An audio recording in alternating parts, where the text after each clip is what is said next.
السلام عليكم ورحمة الله تعالى وبركاته. مرحبا بكم في مطبخكم قصتي مع الطبخ الأصلي.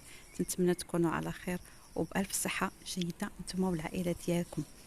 اليوم تنقدم لكم بريوات ديال الكفتة اللي تيجيو رائعين وزوينين بزاف ومعلكين. نتمنى ان الطريقة تعجبكم وبقاو معايا في الفيديو من الاول حتى الاخر ومع المقادير وطريقة التحضير، ونبداو على بركة الله. بالنسبه للمقادير عندي هنا نص كيلو ديال الكفته اللي طحنتها بلا بصله بلا عطريه، يعني هي الكفته بوحديتها. هنا عندي بصله كبيره مسلضاها، يمكن تعوضوها بالبورو. وهنا عندي 3 الحبات ديال الخيزو اللي حكيتهم طوال، وغنحتاج معاهم العطريه. عندي هنا الكمون، قزبر يابس، البزار، الملحه، هنا السودانيه، وهنا عندي العطريه ديال الكفته اللي خايسه من عند الجزار، يعني بامكانكم تطلبوها ليهم ولا تشريوها من عنده. هذا وهنا الثومه عفوا، وهنا 3 دريسات ديال الثومه محكوكين. هذه بالنسبه للكفته. اما بالنسبه لي زيبيناغ عندي نص كيلو ديال لي زيبيناغ اللي خديتهم وغسلتهم 4 مرات باش نحيدوا منهم هذاك الحص او هذاك التراب اللي تيكون فيهم، يعني ضروري نحاول نغسلوهم مزيان، يعني 3 حتى 4 مرات. غنحتاج معاهم كريمه سائله، موتزاريلا، فروماج الحمر، وهنا عندي 3 معالق ديال الطحين. نحتاج على 2 معالق ديال الزبده، هنا غنصايبهم لي بيشاميل.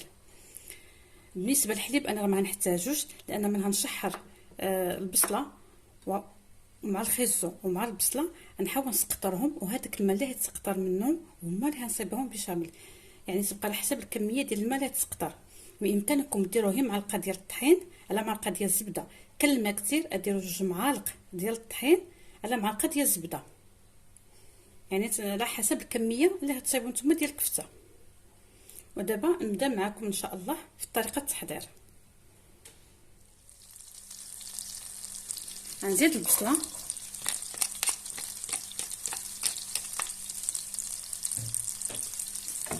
ونبدا نشحرها شويه. نزيد عليها الثومه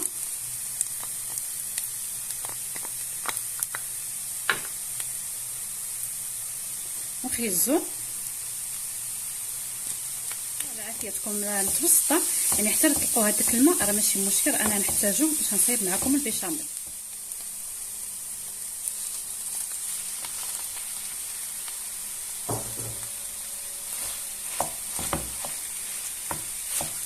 نحاول نزيدو واحد شويه ديال الزبده باش حتى الكفته ديالنا تشحر مزيان.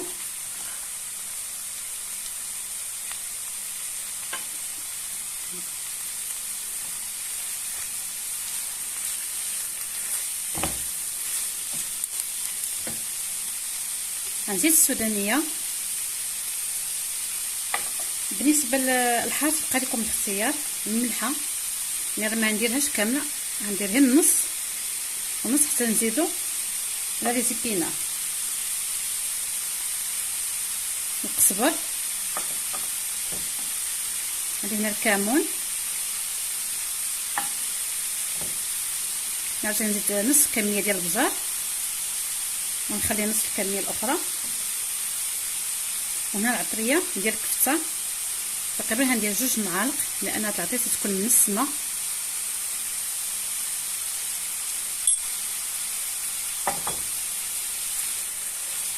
ونحاول نحركها وما توقفش تتحرك باش الكفته ديالنا ما تلصقش في المقله.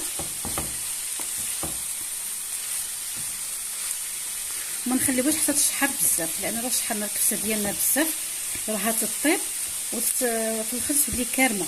هذه من الافضل نخليوها شويه طريه، لان باقا اما لا بغيتو تقليوهم او طيبهم في الفران، يعني باقا هزيت من الطيب، يعني من الافضل ما تشحروهاش بزاف.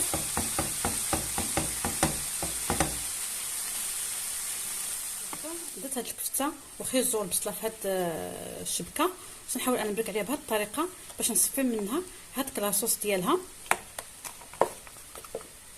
يعني هاد المريقه هذه اللي حصلت عليها او هاد لاصوص هي كنا نطيب البيشاميل. الا كنتو يعني تشحرت لكم مزيان وما تلقاش هاد لاصوص ديالها، صافي بامكانكم تستعملوا الحليب، يعني تعوضوا هاد لاصوص بالحليب. هذه هي لاصوص ديالنا. درتها فوق البوطه، زدت عليها معلقه كبيره ديال الزبده على 2 معالق ديال الطحين، ونبقى نحركهم ونخليهم حتى يعقدوا باش نحصل على بيشاميل. هنا خديت نفس المقله، درت فيها معلقه كبيره ديال الزبده ونخليها حتى تذوب. عندي هاد شويه ديال الملحه وهاد شويه ديال البزار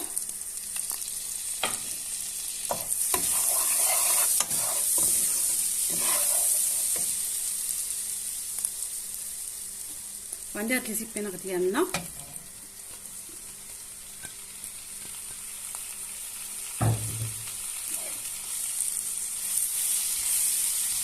بعد ما نزيد لي زيبينغ غنزيد عليه هاد الكريمه.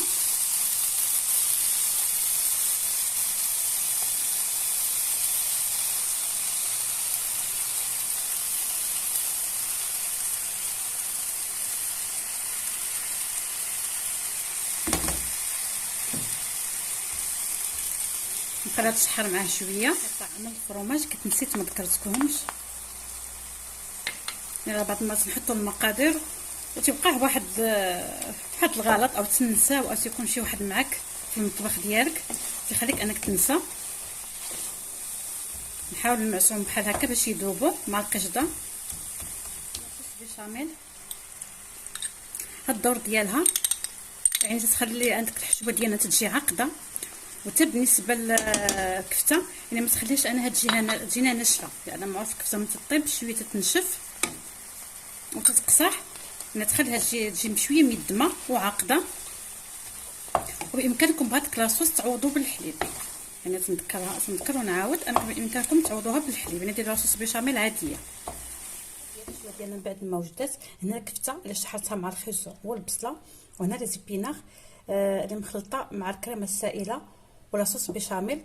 الا جاتكم صوص بيشاميل قليله يمكن تزيدوا تقريبا شي كاس صغير ديال الحليب مع معلقه ديال الطحين عفوا ومعلقه ديال الزبده.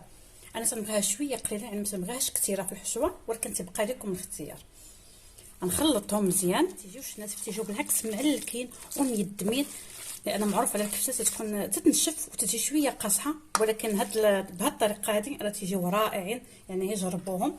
غنزيد الفرماج احمر، يمكنكم تزيدوا اي نوع ديال الفرماج تبقى لكم الاختيار. انا نزيد موتزاريلا وهذا الفرماج الاحمر.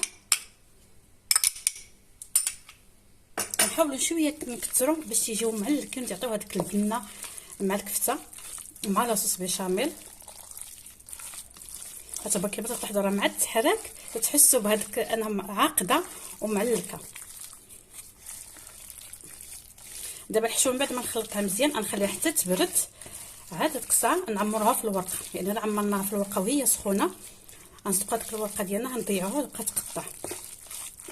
دابا وجدت البريوات ديالي باش ندخلهم للفران، نديرهم شويه ديال الزيت وندخلهم الفران، ان شاء الله ما نخرجهم نتلاقى معكم. وفي الاخير هادو هما البريوات ديالنا من بعد ما وجدوا، هانتوما كيما تسمعوا القرمشه كي دايره، تيجيو زويونين ومعلكين من الداخل، يعني مرطبين، ما تيجيوش ناشفين كما معروف عليهم بريوات ديال الكفته. نتمنى انكم تجربوا هذه الطريقه، والى اللقاء في فيديو جديد ان شاء الله.